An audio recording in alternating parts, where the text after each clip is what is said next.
On est enfant de Dieu, il ne suffit pas d'avoir le pouvoir. Parce que, écoutez-moi très bien, et s'il vous plaît, écoutez bien avant d'écrire.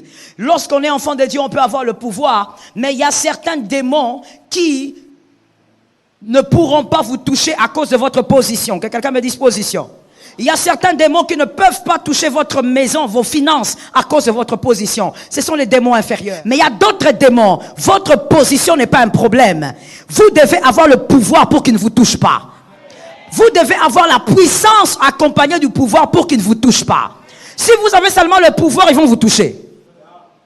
Ça ne suffit pas de dire, je suis enfant de Dieu, je suis élu. Certains démons inférieurs, oui, auront peur de vous, vont s'éloigner. Mais il y a d'autres. Eux, ils ont aussi un autre grade. Parce que le monde spirituel, c'est le monde de grades et de niveaux. J'ai dit, sois puissant. Ah, sois puissant. Refuse d'être faible. Aime la prière. La prière, c'est la puissance. Le diable n'a pas peur de ton titre d'enfant de Dieu. Le diable a peur de ceux qui sont puissants. Est-ce que quelqu'un m'entend bien? Le diable a peur de ceux qui sont... Shalom bien-aimé dans le Seigneur Jésus-Christ. Aujourd'hui la servante de Dieu Joël Gloria Cabassel, pasteur principal de l'église Assemblée évangélique Nouvelle Alliance de Kinshasa, parle de ce que les démons n'aiment pas que les chrétiens sachent. Il s'agit principalement du secret sur la prière. Les démons n'aiment pas que les chrétiens découvrent le grand secret de la prière, car la prière est un moyen de communication avec Dieu et renforce la foi des croyants. En priant, les chrétiens demandent la protection, la guidance et la puissance de Dieu, ce qui les rend plus forts spirituellement et les aide à résister aux tentations du diable. Le diable redoute la puissance de la prière car elle affaiblit son emprise sur les âmes et les aide à se rapprocher de Dieu. Il cherche donc à décourager les chrétiens de prier en semant le doute, la distraction, la paresse ou en créant des obstacles pour les empêcher de se consacrer à la prière. Abonnez-vous, aimez et partagez afin d'apporter l'évangile de Jésus-Christ aux nations car il y aura plus de joie dans le ciel pour un seul pécheur qui se repent. Que la bénédiction de Dieu soit votre partage dans le nom puissant de Jésus-Christ. Amen. Je dis le monde spirituel est un monde de niveau. C'est-à-dire les démons ne te respectent pas parce que tu as porté le manteau d'enfant de Dieu. Certains démons auront peur de te toucher parce que lui il est général, ou on va dire plutôt il est major, mais toi tu es général. Tu es général dans le monde des esprits, pas parce que tu te fais appeler général, mais parce que tu as une puissance, une onction des généraux. Et donc, cet esprit, quand il te regarde, il dit non, je ne peux pas toucher. Est-ce que quelqu'un m'entend? C'est comme ça que lorsque nous voyons dans l'histoire de Daniel, nous voyons que Daniel, la Bible dit, là le Seigneur est en train de nous révéler beaucoup de choses. On peut y soutirer même 500 ou plus même d'enseignements là-dessus. Daniel est en train de prier et après un moment, l'exaucement a déjà été envoyé, mais la Bible dit que l'exaucement a été arrêté par l'ange de Perse. C'est un type de démon. Il vient et il ose. Il sait que c'est Dieu qui a exaucé, mais il ose arrêter l'exaucement. Il ose combattre. Pourquoi? Parce qu'à un certain degré, tu as besoin de puissance parce que certains démons n'ont pas peur de toi. Ils n'ont pas peur de toi parce que tu dis que je suis enfant de Dieu, je suis baptisé le 22, non, je prie à Allah et non. Ils n'ont pas peur de ça. Le démon de Perse viendra. Il va arrêter ta prière. Une prière, j'insiste. Parce que des fois, les gens, quand nous ne lisons pas bien. Nous lisons superficiellement et nous ne comprenons pas les mystères des choses spirituelles. Ce démon savait que ça venait de Dieu. Mais il ose arrêter une bénédiction qui vient de Dieu. Et la Bible dit, le livre de Daniel dit, il n'a pas arrêté ça pendant 2 jours. Ni pendant 5 jours. Mais pendant 21 jours. 21 jours, Daniel est à genoux. Daniel dit, Seigneur, exauce-moi. S'il a déjà été exaucé, le démon de Perse a arrêté 21 jours. Que quelqu'un regarde son voisin et dise, écoutons ces choses. Pendant 21 jours, jusqu'au moment où, moi, en lisant ceci, je comprends. Dieu a vu que la prière, ou plutôt l'exaucement, était arrêté, oui ou non? Dieu n'avait pas vu? Et tu sais pourquoi il a laissé? Pourquoi il a laissé pendant 21 jours? Alors que Daniel avait déjà sa réponse. Alors qu'un petit démon là est venu arrêter son exaucement. Pourquoi Dieu a laissé? Pour que tu apprennes. C'est pour toi. C'est pour que tu apprennes, c'est pour que nous sachions comment le monde spirituel peut être complexe si nous ne recherchons pas la puissance. À un moment donné, Dieu dit ça suffit. Michel, il faut aller. Pourquoi Dieu ne donne pas plus de puissance à celui qui était déjà là? Pourquoi Dieu ne donne pas plus de puissance à l'ange messager qui était déjà là? Pourquoi il faut que Michel intervienne? Parce que le monde spirituel est un monde de niveau. Quand le général arrive, il faut que le sergent fasse place. C'est un monde de... Il faut que tu saches, mon frère, être enfant de Dieu, c'est un pouvoir, c'est bien, c'est pour tout le monde. Mais la puissance, il faut l'avoir. La puissance n'est pas donnée parce que tu as reçu Jésus. Non. La puissance se cherche. Le pouvoir se donne. La puissance se cherche. Que quelqu'un entende ça très bien. Le pouvoir se donne. Tu es enfant de Dieu, tu as le pouvoir. Mais la puissance se cherche. Toi, pour prier, il faut qu'on te cherche. Il faut qu'on vienne te supplier à la maison. Tu n'as pas compris. La puissance se cherche. J'entends des fois des jeunes dire, où est le Dieu d'Aïdi Nabala? Cherche l'onction d'Aïdi Nabala. Ça se cherche. Ces choses ne se donnent pas parce qu'on est enfant de Dieu. Ça se cherche. Et où est-ce qu'on puise la puissance? Dans la prière. C'est comme ça que Jésus, étant la parole faite chair, allait prier. Jésus allait tous les soirs. Que quelqu'un me dise tous les soirs. Je ne t'entends pas bien. Est-ce que tu es envoûté par quelque chose? Je crois que tu n'es pas envoûté par quelque chose. Que quelqu'un me dise tous les soirs. Tous les soirs alors que Jésus est Dieu. Mais il allait prier. On ne dit pas qu'il allait là-bas pour commencer à parler avec les anges. Il allait prier. Il est Dieu. Venu en chair. Mais il va prier. Toi aujourd'hui, même là, tu es assis là. Tu n'as pas prié depuis le matin. Mais tu es fait de chair et de chair. Tu es esprit dans la chair, mais tu ne pries pas. Or, Dieu descend sur terre, mais il prend le temps d'aller prier. Et quelque chose qui m'impressionne toujours avec Jésus, il est vraiment le grand maître. Jésus a un lieu de prière. Je vais t'expliquer ce mystère rapidement, pour ne pas prendre le temps. Jésus a un lieu de prière, appelé Gethsémani. Jésus ne change pas de lieu. Il va toujours à un même lieu. Et si tu lis le livre de Actes ici, que je te donnais, Actes 16 à 18, tu verras que le verset 1 dit, ils allaient au lieu de prière. Je prends d'abord pour Jésus, pour t'expliquer le mystère du lieu. Jésus a un lieu de prière qui ne change pas, alors que Jésus peut prier à plusieurs endroits. Mais Jésus a un coin à lui, une forêt à lui, là où il va prier. Écoutez, quand on prie à un même lieu, régulièrement, ce lieu reçoit aussi un pouvoir. Ce lieu est inondé d'une puissance. C'est comme ça qu'il y a des gens qui ont dit, je suis seulement entré dans l'église, mon écoulement de sang s'est arrêté. Personne n'a prié pour lui. Il a seulement mis sa jambe dans l'église. Pourquoi? Parce que le lieu où les hommes prient, on emmagasine l'onction. L'onction s'emmagasine. C'est comme ça que quelqu'un peut venir, il se met là, cette personne est stérile, Dieu lui donne un enfant. Parce qu'il y a une puissance sur le lieu. Que quelqu'un me dise puissance. Dis à ton voisin, il faut prier. Non, je ne t'ai pas entendu. Dis à un autre, lui il est façon. Dis à un autre, il faut prier. Cette catégorie de chrétiens aiment beaucoup Jésus, mais ils n'ont pas de puissance. Un petit démon va entrer dans un enfant comme ça. Pour chasser le petit démon, il va faire 20 heures. Au nom de Jésus, au nom de Jésus. Il n'a pas de puissance. Pourquoi il n'a pas de puissance? Il ne prie pas. Mais il aime Dieu. Il sert Dieu. Il a beaucoup de zèle dans l'évangélisation. Mais il n'y a pas de puissance. Le monde spirituel fonctionne avec la puissance, monsieur. Le monde spirituel fonctionne avec la puissance, madame. Si vous n'avez pas de puissance, votre pouvoir risque d'être un pouvoir vide. Il ne faut pas seulement avoir le pouvoir d'enfant de Dieu. Soyez puissants. La puissance, ce n'est pas seulement pour chasser les démons, monsieur. La puissance, c'est aussi pour faire arriver les événements. J'entre dans les mystères. La puissance, c'est aussi pour faire arriver les événements. Et par la parole, comme la Bible le dit, tout a été créé par la parole.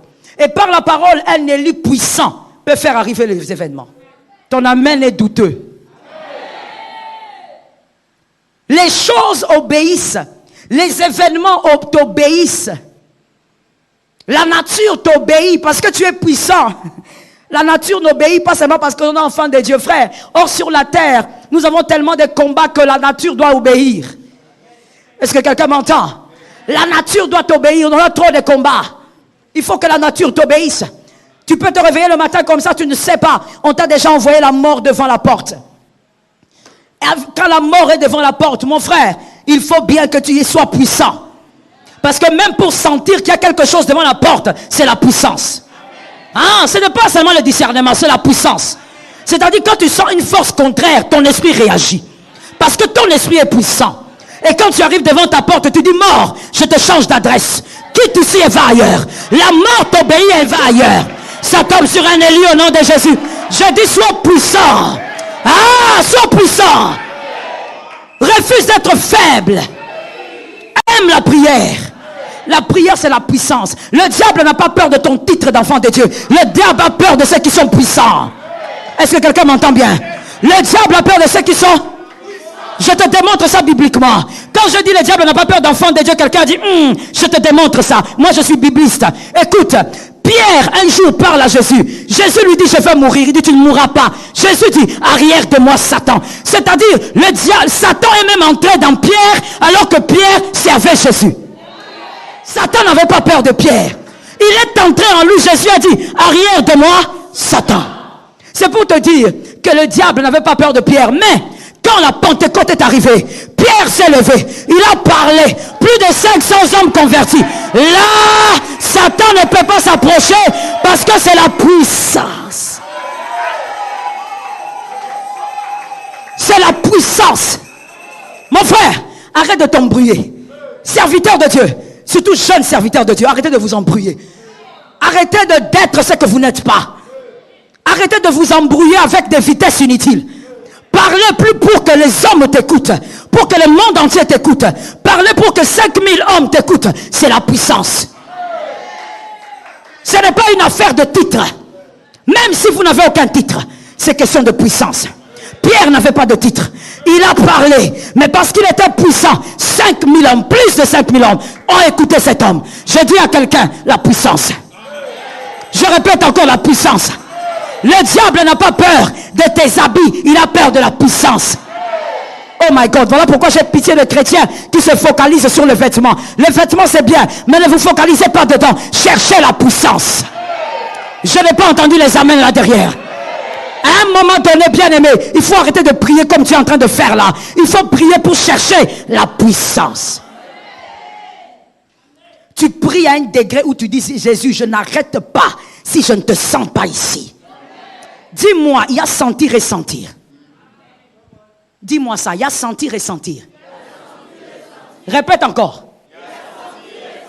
Mon frère, tu n'es pas à un niveau où tu dois dire, j'ai senti parce que tu as la chair des poules. Il faut laisser ça. Il y a des grands défis devant toi, tu as besoin de la puissance. Tu as besoin de sentir, pas de chair des poules, mais de sentir une main qui te touche à l'épaule. Et tu sens qu'il est là. Parce que tu as prié, tu as prié, tu as prié, tu as prié, tu as prié, tu as prié, tu as prié, tu as cherché Dieu. Pas les prières de 5 minutes, tu commences à tordre ta jambe parce que tu es fatigué. Tu es de la catégorie de ceux qui ne seront jamais puissants. Pas la prière où pour que tu pries, il faut que tu entendes ton voisin acclamer, ça te motive. Tu es de la catégorie de ceux qui ne seront jamais puissants. Et ta maison sera une proie pour les pythons. Parce qu'ils pourront te toucher comme ils veulent. La puissance se cherche. Est-ce que quelqu'un m'entend? Est-ce que je peux expliquer quelque chose? Je vais essayer d'expliquer ça. Donnez-moi cette poubelle. Vous voyez cette bouteille d'eau? Cette bouteille d'eau, si je la vide, elle n'est plus pleine. D'accord? Mais tant que cette bouteille ne sera pas remplie selon sa grandeur, elle se sentira toujours vide. Qui a compris? C'est-à-dire que si la bouteille était plus courte, la bouteille se serait sentie pleine. Mais tant que on n'a pas atteint son niveau de plénitude, même s'il y a de l'eau à ce niveau, elle est vide. Et elle aura toujours besoin d'être remplie. Qui a compris? Il y a des hommes qui sont des hommes tonneaux. Dieu leur a donné la quantité, une quantité spirituelle, comme un tonneau. C'est-à-dire, lui, il doit prier au point de remplir son esprit pour que la puissance se dégage. Tant qu'il n'a pas prié suffisamment, il se sentira toujours. Quand toi, tu pries 30 minutes, tu dis, ah, ok, hein, on a prié aujourd'hui. Mais lui, il te regarde. Il se pose des questions. Qu'est-ce qu'on a fait ici? C'est comme ça que les hommes qui aiment la prière ont toujours du mal à travailler avec les hommes qui ne prient pas. Parce que celui qui ne prie pas, même quand vous faites 5 minutes, il va dire, on a prié. Mais lui, il souffre. Il souffre dans son âme. Il dit, mais qu'est-ce qu'on a fait? On a blagué. Pourquoi on n'a pas prié aujourd'hui? Oh, mes frères, on vient de prier. Non, le problème c'est quoi? Toi, tu es un gobelet. Lui, c'est un tonneau. On n'est pas pareil. Et peu importe l'âge. Et ça ne dépend même pas de ton âge spirituel. C'est-à-dire du temps où tu as reçu Jésus. Même si tu as reçu Jésus beaucoup plus tôt que celui qui est à tes côtés, peut-être que ton esprit a la quantité d'un gobelet. Mais lui, son esprit a la quantité d'un tonneau. Il a besoin de prier. 1 heure pour lui ne suffit même pas. Parce que Dieu lui a donné cette quantité-là. Pourquoi? À cause des défis de sa vie. À cause des défis à relever dans sa vie. Est-ce que quelqu'un m'entend bien? Ici, pour devenir riche, vous devez d'abord écraser le pouvoir ancestral de vos familles. Et pour ça, il faut être puissant. Être puissant. Au point où ton argent, même celui qui est dans les loges, même s'il va la nuit, il prend tes 1000 francs, il les met dans une tombe. Il se met sur la tombe. Il fait des incantations. Quand lui fait des incantations, toi tu dors. Mais l'esprit, comme l'esprit ne dort pas, comme tu es puissant dans l'esprit, parce que la chair est faible, tu es puissant dans l'esprit, ton esprit se mettra en prière. Je vais expliquer ça pour ceux qui ne savent pas de quoi je parle. Vous pouvez être endormi. Quand vous êtes un homme de prière, votre esprit est en prière. Votre esprit ne s'arrête pas de prier. C'est comme ça que vous avez remarqué dans certains rêves. Vous avez rêvé quelque chose de bizarre. Mais en réveillant, vous vous êtes rendu compte que vous êtes en train de crier Jésus. Votre esprit prie. Votre esprit ne dort pas. C'est la chair qui dort. C'est la chair qui est fatiguée. Mais si vous êtes habitué de prier, l'esprit est en prière. Là-bas, on fait des incantations. Ton esprit prie. Et à un moment donné, l'occultiste va dire, j'ai vu quelqu'un. Oui, il a vu l'homme fort, l'homme de Galilée, le puissant de Jacob. Il est celui qui marche avec les hommes puissants. Voilà pourquoi l'apôtre Paul a dit, ma prédication ne consiste pas à des discours, mais plutôt démonstration. Que quelqu'un me dise démonstration. Non, je ne prêche pas ce genre de personne. Dis-moi démonstration. Que quelqu'un me dise je dois démontrer. La démonstration, mon frère. Nous ne sommes pas à une époque où tu dois beaucoup parler. Démontre-nous que tu es un Dieu. Démontre-nous que tu es puissant. Démontre-nous que ton Dieu est réel. Nous ne sommes pas à une période où tu dois commencer à nous donner beaucoup de discours bizarres. Démontre-moi Dieu. Par les démonstrations de puissance. Démontre-moi que celui qui a le mbassou à la main, il te lance le mbassou, mais le mbassou n'entre pas. Démontre-moi. Ah! Démontre-moi. Ne sois pas là seulement pour... Voilà pourquoi mon frère, tu n'as pas le temps pour des choses vaines. Il a dit, il a fait. On n'a pas le temps là. Nous avons le temps d'emmagasiner la puissance. Nous devons démontrer la puissance. Laisse-moi parler de quelque chose qui doit revenir. Et je soupire à ça. Et je sais que ça revient bientôt. Très bientôt.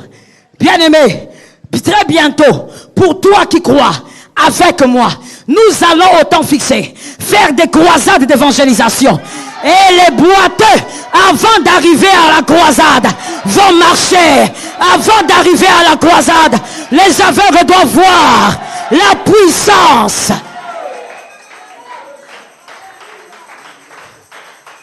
Toi, tu te bats encore avec le fait de servir Jésus. Dis à ton voisin, tu es en retard. Toi, tu te bats encore avec le fait de venir à l'église à temps. Dis à ton voisin, tu es en retard. Nous sommes à un autre level. Et notre level, c'est la puissance. Il faut voir la puissance. Frère, un enfant de Dieu qui n'a pas de puissance, il est un désastre à venir. Et généralement, ceux qui n'ont pas de puissance critiquent ceux qui en ont. Ne critique pas ce que tu ne connais pas. Cherche d'abord la puissance. Et tu sauras que Dieu est un Dieu de puissance. Est-ce que quelqu'un m'entend bien? Regardez Jésus. Jésus, il vient. Il va dans le désert, conduit par l'Esprit, la Bible dit. Et arrivé là-bas, la Bible dit que le diable est venu. Le diable prie Jésus pour l'amener dans les lieux élevés. Mais quand le diable prend Jésus et l'amène, Jésus est là ou il n'est pas là? Jésus est là. Jésus voit ce qui se passe. Qu'ils ont quitté un endroit vers un autre endroit. Pas par sa puissance, mais par la puissance du diable. Écoute mon frère, le diable a une puissance. Si toi tu blagues avec la prière, tu seras manipulé par tout type d'esprit impur. Le monde diabolique est un monde de force contre force. Si je vais utiliser les termes quinois, pièce contre pièce. Il ne faut pas venir beaucoup parler ici. Pièce contre pièce. Tu as un Dieu que dans ta famille, celui qui a la maladie incurable, qu'il guérisse par le pouvoir de Jésus-Christ. Parce que toi, tu as levé la main, que cette personne guérisse. Est-ce que quelqu'un m'entend? Aujourd'hui, chrétiens, le diable nous a tellement enchaînés par beaucoup de philosophies et de théories qu'au point où les chrétiens courent en premier, même pour amener les enfants à l'hôpital. Quand les enfants sont malades, ils sont les premiers à courir. Ils sont les premiers à aller d'abord voir la science humaine. Je crois en la science. Je crois qu'elle est aussi divine, car l'intelligence vient de Dieu. Mais où est la puissance? Où est la part de la puissance? La vie de Jésus a été puissance sur puissance. En commençant par le désert, puissance sur puissance. Jusqu'à sa mort. Et pour maintenir cette puissance, il allait tous les soirs prier. Il était Dieu. Ne pouvait pas dire seulement j'ordonne, c'est fini. Mais il savait que dans cette chair, l'esprit a besoin de la puissance. Et comme je te l'ai dit, on puise la puissance dans la prière. C'est là qu'on puise. Tu ne vas pas réinventer la roue, c'est ça ou rien. Lis la Bible pour transformer ton intelligence, pour renouveler ton intelligence. Mais la prière, c'est pour rendre puissant. C'est pour que certains esprits ne se sentent pas à l'aise dans ta maison. Ou certains esprits, quand ils te voient, ils disent pas lui. Lui-même, il dit pas lui. Ou quand tu approches, lui, il recule. Parce qu'il te connaît. Dans le monde des esprits, on se connaît. Yeah. Dans le monde spirituel, on se connaît. On sait qui est qui. Voilà pourquoi vous vous rappelez de ces fils de Sépha à qui on a dit, ils sont venus combattre, pas combattre, mais ils sont allés faire la délivrance. En faisant la délivrance, les esprits impurs ont dit, nous connaissons aussi, mais vous savez, là on raconte parce que c'était une délivrance qui était en train de s'effectuer. Mais il y a aussi au milieu de l'assemblée des saints, des démons qui disent, surtout lui il est rien. Il vient seulement crier à l'église, mais il n'est rien. Je veux dire, les démons se demandent, toi tu es qui? Mon frère, c'est pas parce que tu prêches que le diable te craint. Ça lui dit rien. J'ai envie de le dire en lingala, mais je sais que ma phrase ne sera pas bien. Laisse-moi seulement le dire en français. Ce n'est pas parce que tu prêches, que tu tiens la Bible, que tu as un rang qui fait peur le diable. Ça ne lui dit totalement rien. Le maître, il a pris le maître, il l'a amené dans les hauteurs. Toi là, avec ta Bible, ça ne lui dit rien. Ce qui lui dit quelque chose, c'est un homme à genoux. Le diable a peur des hommes à genoux. Le diable ne supporte pas des hommes à genoux. Voilà pourquoi mon frère, tu me dis que tu aimes Dieu, tu dis que tu veux aller loin, tu veux voir des prodiges, montre-moi tes genoux. Montre-moi tes genoux. Combien de temps tu peux prendre à genoux en train de prier? Combien d'heures? On puise la puissance quelque part. Nous n'allons pas réinventer la roue. Les hommes, les élus avant nous, ont fait la même chose. Tu veux le pouvoir? Prie. Et je t'ai parlé en donnant l'image des récipients pour te dire, attention, ne te laisse pas intimider par la manière de prier de quelqu'un. Il prie comme il prie là parce qu'il a la quantité dont il a besoin. Son esprit ressemble à un gobelet. Laisse-lui prier comme ça. Toi, prie selon la soif que tu ressens dans ton cœur. Peut-être que toi-même, tu n'es pas un tonneau, tu es plus que ça. Tu es une citerne. Et tu as besoin de prière. Quelqu'un m'entend bien? Laisse-moi ouvrir une parenthèse, c'est un conseil gratuit. Voilà pourquoi même quand vous allez prier, je ne sais pas où vous aimez aller vous retraiter, choisissez avec qui prier. Toi, tu prends seulement quelqu'un pour aller prier parce que vous êtes dans le même département. Non, je veux partir avec elle parce que c'est ma copine. Toi, tu crois que la prière, c'est une affaire de copine. Dis à ton voisin, la prière n'est pas une affaire de copine. Hein, voilà, très bien. Ici, ils ont bien complété. Comme ce sont des hommes, ils ont dit des copains. C'est ça. La prière n'est pas une affaire de copains, de copines. Non, c'est mon ami, on va prier. C'est quoi ces choses-là? Tu es rétrograde ou bien? Tu ne comprends pas les choses spirituelles. La prière, c'est une affaire de conscience. Quand on ouvre la bouche, c'est parce qu'on sait que non seulement on parle à notre Seigneur, mais on cherche la puissance.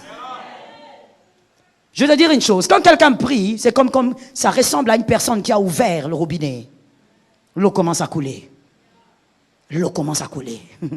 David a dit, tu oins d'huile ma tête. J'aime cet homme prophétique. C'est peut-être le premier que je chercherai au ciel.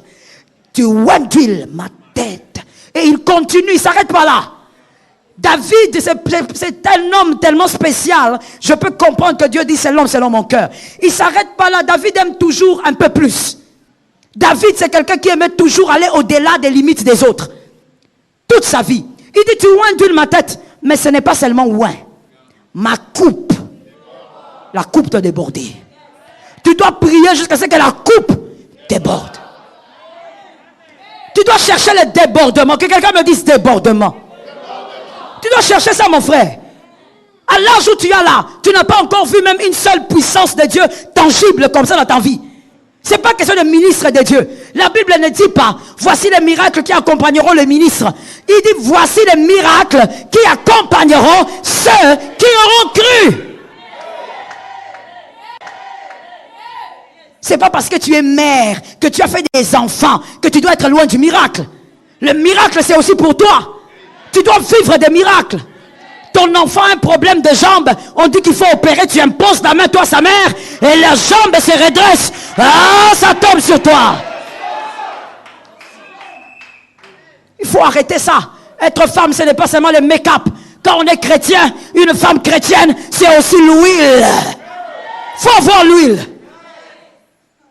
Tu parles comme ça, les sorciers ont peur. Même dans ta famille, ils disent, avec toi, on ne va pas causer. Envoie-nous quelqu'un d'autre. Ils ont peur de s'asseoir avec toi. Tu convoques une réunion familiale, tous les sorciers ne viennent pas. Il faut arrêter d'avoir une vie spirituelle molle, ordinaire, qui ressemble à rien. Tout ce que tu fais, c'est parler en langue pendant 3 minutes. Même ton parler en langue n'a aucune puissance. Pourquoi? Tu aimes trop le confort, tu aimes trop la télé, tu aimes trop les amuseries. Quand tu vas travailler, tu reviens, tu dis, je dois me détendre. Frère, chaque chose a sa place, mais il y a des hommes qui n'ont pas droit à certaines détentes. Je le répète pour les élus. Chaque chose a sa place.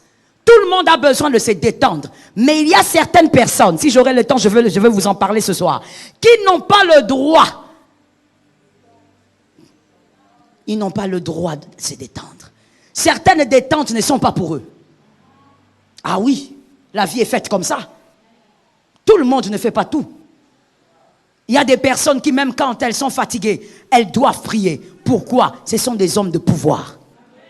Ce sont des hommes de puissance.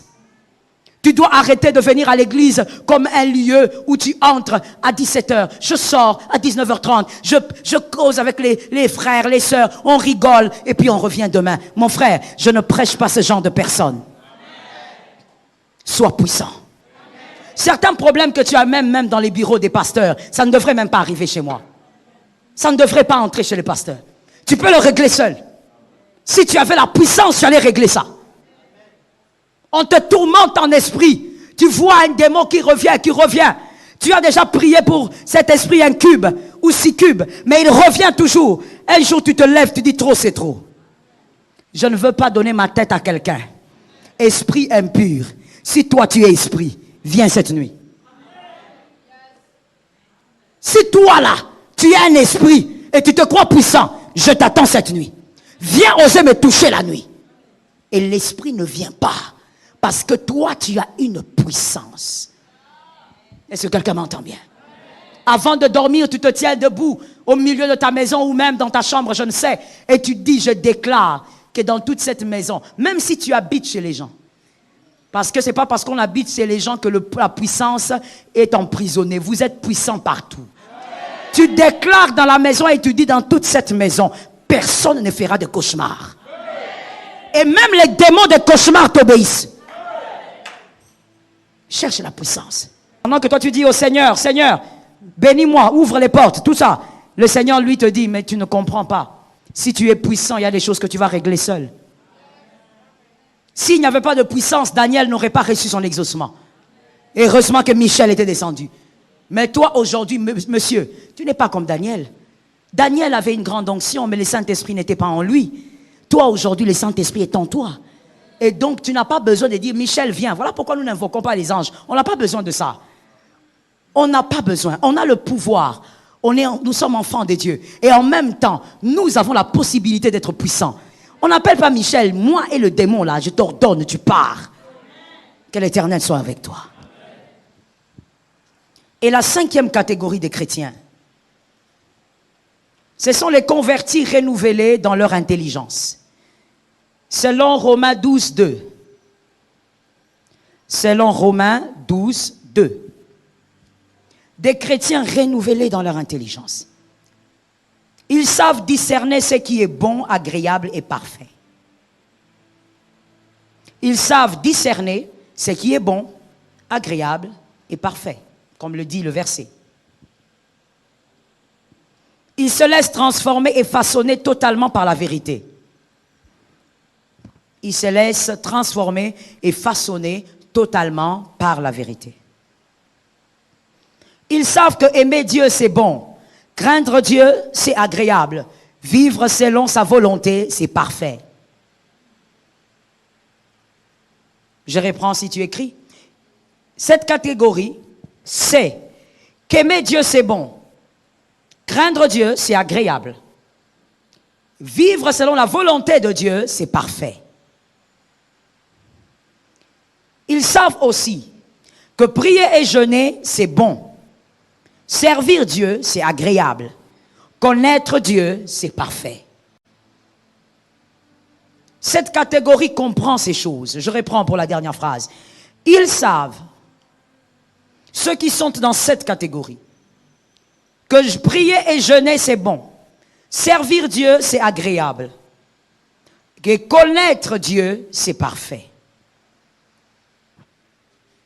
Ce sont des chrétiens qui ne négligent aucun aspect de leur vie chrétienne. Ils connaissent l'importance de la parole de Dieu. Ils aiment, écoutent la parole de Dieu. Ils se laissent changer. Ils connaissent aussi la place du jeûne et de la prière. Ils jeûnent, ils prient, poussés par le Saint-Esprit. Pas seulement quand l'Église décrète le jeûne, mais ils savent jeûner. Ils aiment prier. Ils connaissent l'importance de la place de la communion fraternelle. Ils vivent leur communion fraternelle. Ils ne critiquent pas les frères dans le Seigneur, mais ils prient pour les frères faibles. Ce sont donc des chrétiens qui sont puissants. Pourquoi? Parce qu'ils aiment la prière. Ils aiment le jeûne. Je vous donne le verset de Matthieu 17, 21. Je vous ai donné ça peut-être avant, mais je vous le donne encore ici. Matthieu 17, 21.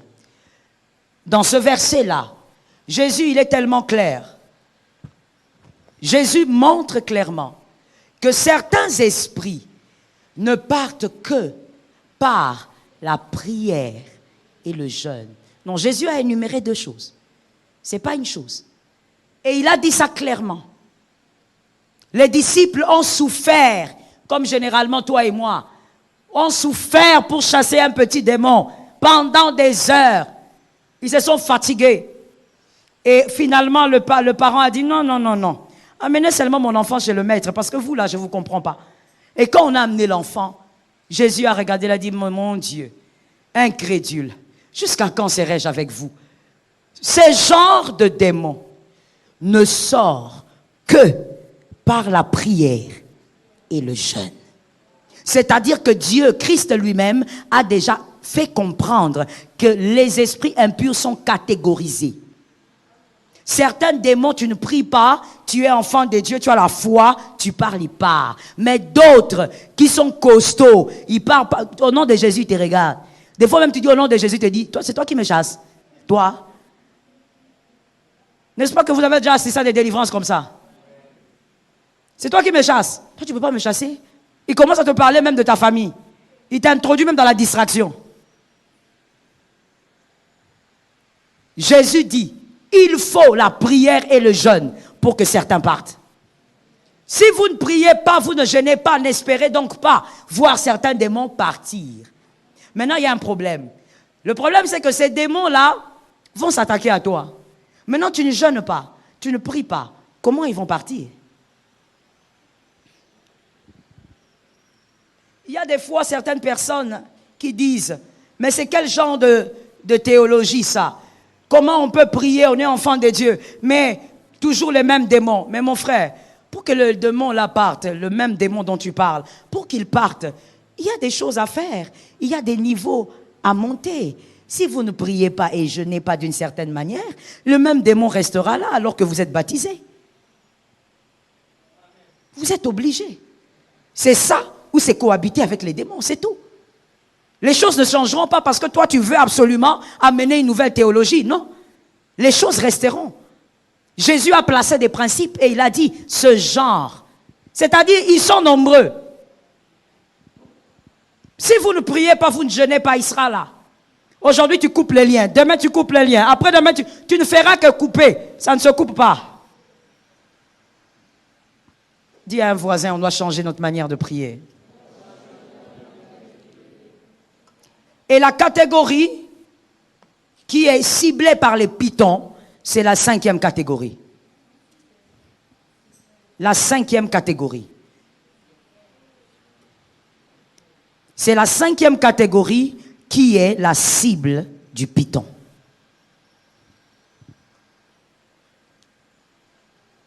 Cette catégorie d'enfants de Dieu, de convertis, qui prient, qui aiment Dieu, qui cherchent Dieu, qui aiment jeûner, c'est une catégorie à problème pour l'esprit du python. Que le Seigneur préserve.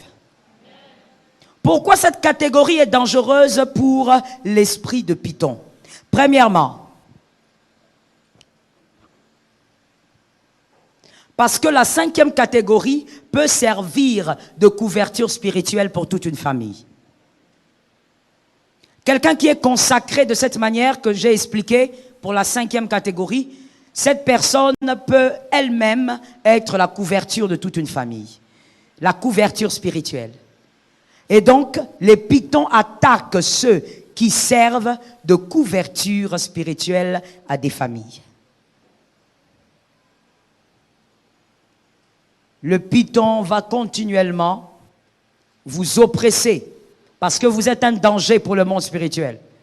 Votre prière dérange. Vos jeûnes dérangent. Votre consécration dérange. Que l'Éternel nous aide. Je veux dire à un élu ici, en ouvrant une parenthèse, ne joue pas avec ta consécration. Joue avec tout ce que tu veux. Ta voiture, ton argent, tes habits. Ne joue pas avec ta consécration. Ta consécration, je veux le dire avec un terme assez léger. Ta consécration permet à plusieurs de se caser. Ne joue pas avec ta consécration. Pourquoi les pythons aiment la 5e catégorie? Deuxième raison, parce que Parce qu'en affaiblissant ceux de la 5e catégorie, il fragilise plusieurs destinées. Plusieurs destinées seront fragilisées. Si l'homme de prière, la femme de prière d'une famille devient faible, plusieurs destinées seront touchées. Attention, rappelez-vous bien de la prostituée. Les deux prostituées, l'une avait échangé son bébé avec le bébé de son ami. Pourquoi cet échange était possible? Que quelqu'un me réponde. Merci. Parce qu'elle dormait. L'échange a été possible parce que celle qui avait l'enfant vivant dormait. Les pythons fera tout pour endormir le prieur de la famille. Le python va tout faire pour endormir celui qui sait jeûner dans une famille. Parce que si tu dors, on va te donner un enfant mort. Qu'est-ce que ça veut dire? Ça veut dire qu'on va détruire toutes les grâces et faveurs. Tu ne vas vivre, toi et ta famille, vous n'allez vivre que désastre sur. Que Dieu te préserve. Je suis en train de chuter, écrivez bien et retenez. Dans toutes les familles et dans toutes les époques, Dieu place toujours des veilleurs.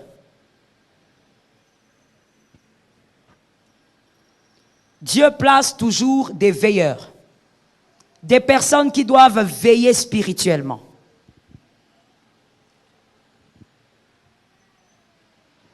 Des personnes qui doivent veiller spirituellement. Les veilleurs sont les élus au milieu des élus.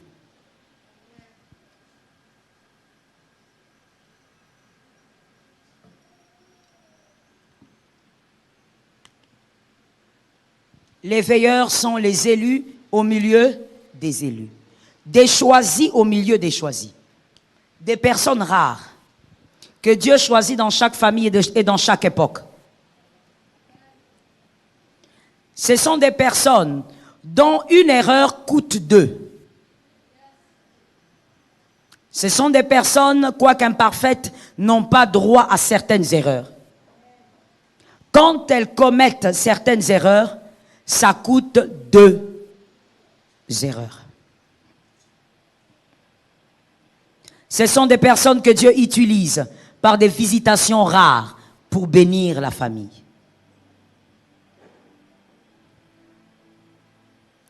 Les veilleurs, généralement, n'ont pas une vie facile.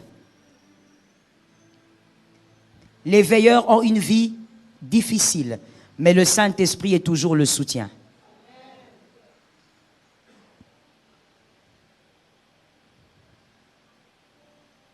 Généralement, les veilleurs sont victimes des grands drames.